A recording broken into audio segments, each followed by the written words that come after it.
What is going on, everybody? Thank you so much for tuning in. My name is John. Today, a big box good. The Adventura SH160R2 soft-sided camera carrying case by Lowepro. I picked up at Best Buy for $39.99. Today, a first impressions, comparisons, and overview.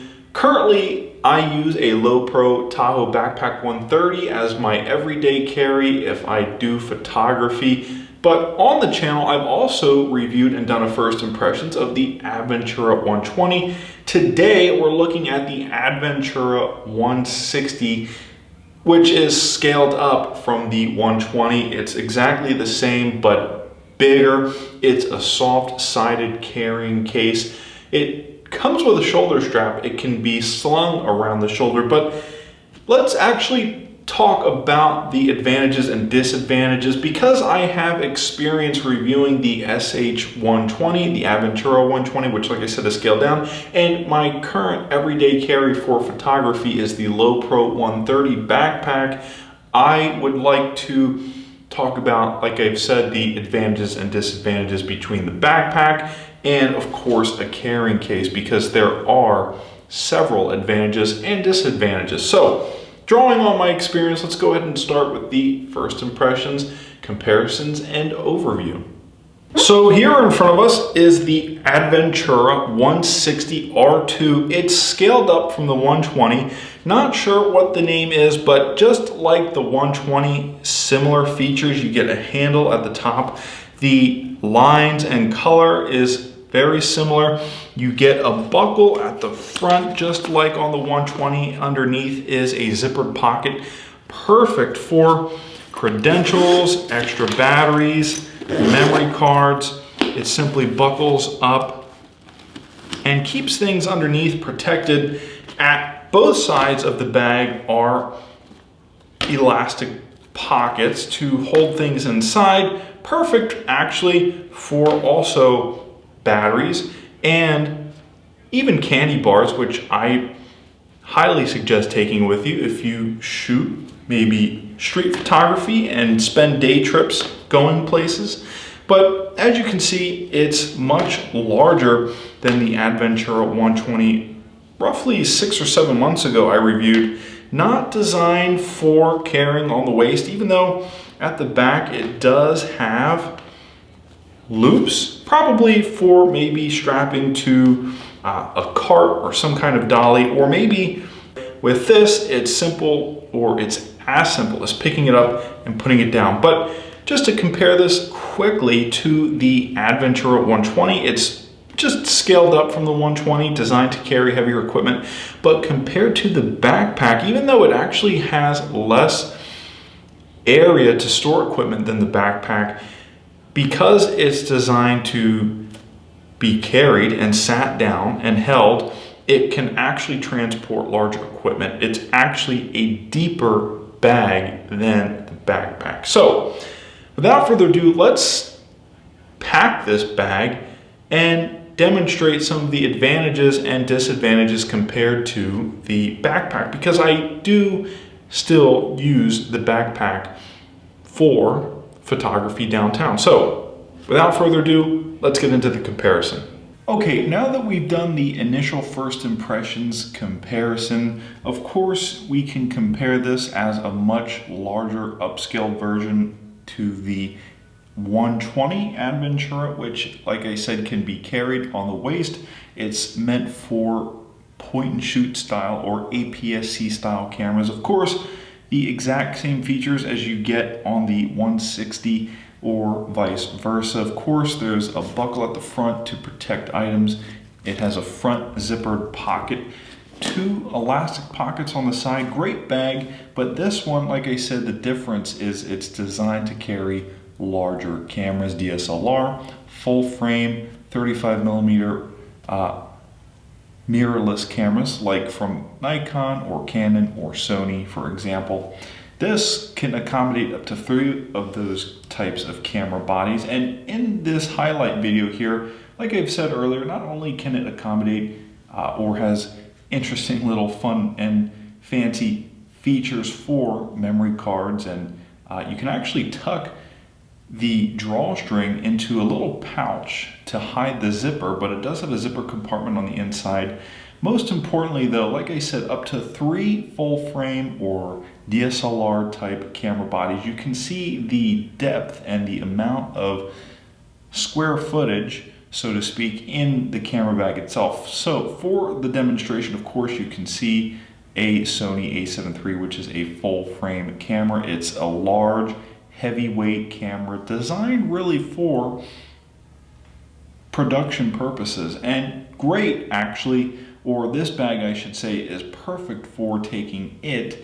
Unfortunately, in my line of work here, you can see taking a couple additional lenses is a little bit cramped, but I was able to get important lenses nonetheless. A 50 millimeter, a 27 millimeter lens, and AirPods, as well as additional accessories, a hard drive, and of course, one downside to this bag is, and actually what makes it more professional, or what gives it a more professional look and use case, I think, than maybe a casual or a sporty look like the backpack, for example, is the fact it's not necessarily designed to carry smartphones or personal accessories and belongings. It's really meant to actually transport, like I said, your full frame equipment. So at the side, what I noticed, attempting to place an iPhone or really any smartphone inside,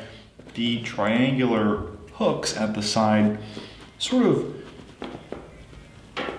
gash into the screen. They make it difficult to store your phone inside, and really I see that as impractical, not only because it rubs up against and scratches the screen if you face the screen inwards, but also if you walk around with your phone screen facing outwards, you again have the opportunity to scratch your display. So not designed for personal belongings. Let's just call it really more functional than formal. So like I said, up to 3 full frame camera bodies.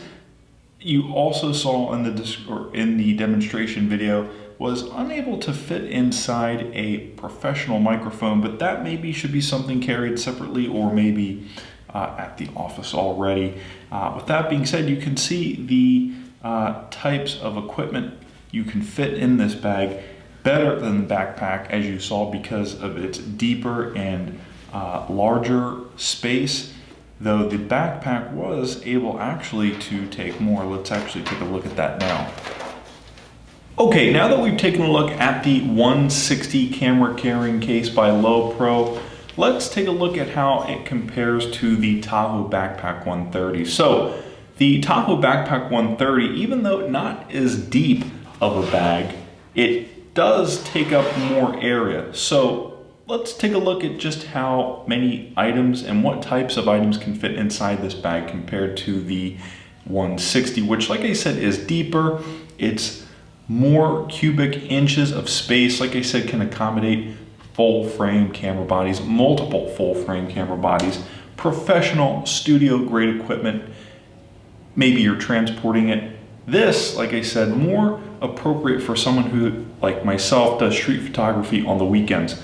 But okay, in the demonstration video, you can see a 2470 lens attached to a full frame a7 III, heavy duty camera, big piece of equipment.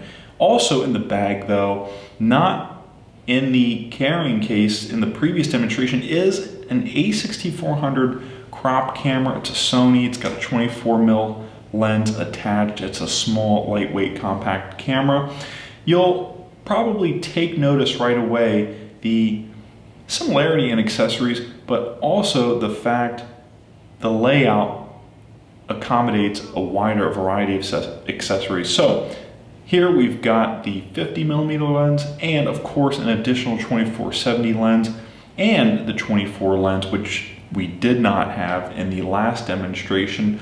It can accommodate, like I said, a wider variety of items, but for the most part, because it can accommodate a wider variety and only can accommodate up to a full frame camera, it remains relatively lightweight, and like I said, is more appropriate for street photography.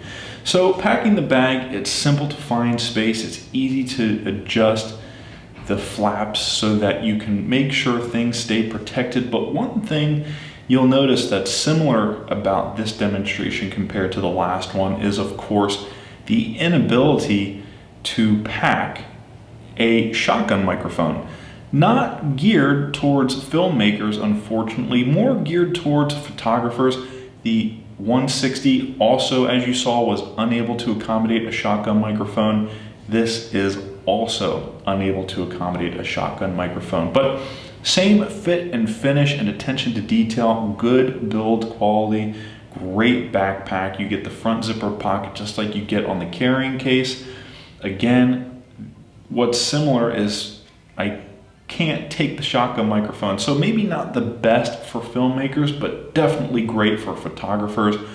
As you can see, the straps on the back aren't what you would expect from maybe a hiking backpack. They're not supportive or cushiony, but they do sit high on the back, making it just more compact and lightweight and easier to transport. It's also easy to sit down with a backpack like this with the backpack still on. And of course, like I said, what makes this more appropriate for street photography, for being out and maybe going on a day trip and taking photography and not necessarily transporting equipment, is the ability to, as you can see, store basic necessities like a smartphone, for example, which fits perfectly in the side pocket. As you might remember, the 160, it was a little bit cringeworthy, I would say, storing the any phone really into the side pouch, because the triangular rings or hooks on the side of the bag gashed the screen, making it really impractical to store your phone there. Like I said, more of something you would use to transport professional studio quality equipment. This bag, even though you could transport a full frame camera, like I said, better designed to carry a wider variety of accessories and to maybe take with you on a trip doing street photography. Anyways, guys, that has been a first impressions, comparisons, and overview between the Adventura SH160R2, the Adventura 120, which, like I said, is scaled down, and the Lowepro Backpack Tahoe 130, which I personally recommend as a street photographer.